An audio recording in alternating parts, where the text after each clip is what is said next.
உதகையில் 5000 ரோஜா செடிகளில் பூத்துள்ள ரோஜாக்கள் சுற்றுலா பயணிகளையும் உள்ளூர் வாசிகளையும் கவர்ந்து வருகிறது.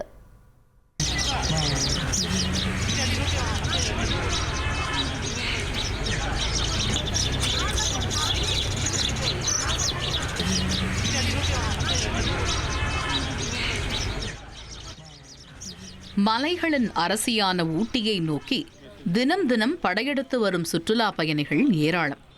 இங்குள்ள அரசு ரோஜா பூங்கா சுமார் 11 ஏக்கர் பரப்பளவில் அமைந்துள்ளது.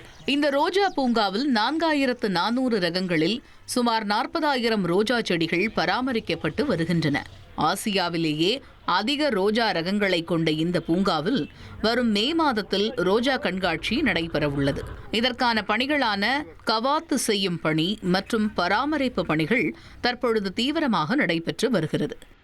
இந்நிலையில் பூங்காவிற்கு வரும் சுற்றுலா பயணிகளுக்காக பூங்காவின் 2 இடங்களில் மட்டும் சுமார் 194 ரகங்களிலான 2000 ரோஜா செடிகள் கவாத்து செய்யப்படாமல் பராமரிக்கப்பட்டு வந்த நிலையில் தற்பொழுது அந்த ரோஜா செடிகளில் ரோஜா பூக்கள் பூத்து குலுங்குகின்றன.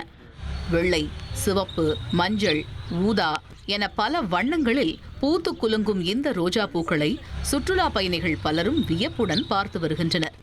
1வது டெரஸில் கீழே 4வது டெரஸில் மலர் வந்து நல்லா பூத்து குலுங்குது. வர டூரிஸ்ட்டு இந்த பிப்ரவரியிலையும் மார்ச்லேயும் வரவங்களுக்கு பூ நல்லா பார்க்குற மாதிரி எல்லா கலர்லேயுமே ரோஜா இருக்குது. அது வந்து இந்த டைம் வரவங்களுக்கு ரொம்ப மகிழ்ச்சியோடு இருக்காங்க. நிறைய பேர் வராங்களா? இப்போ நிறைய பேர் வராங்க. நாங்கள் மலேசியாவிலேருந்து வந்திருக்கோம். நாங்கள் இப்போ ஊட்டியில் இருக்கோம். இங்கே ரோஸ் கார்டன் வந்து பார்க்கலான்னு வந்தோம்.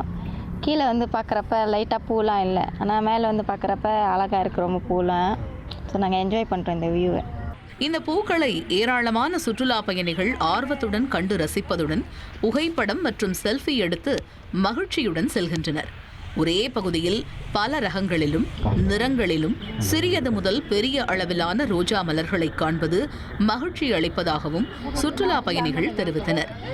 இந்நிலையில் கவாத்து செய்யப்பட்டுள்ள 38,000 ரோஜா செடிகள் வரும் மே மாத தொடக்கத்தில் பூக்க தொடங்கும் என்பது குறிப்பிடத்தக்கது.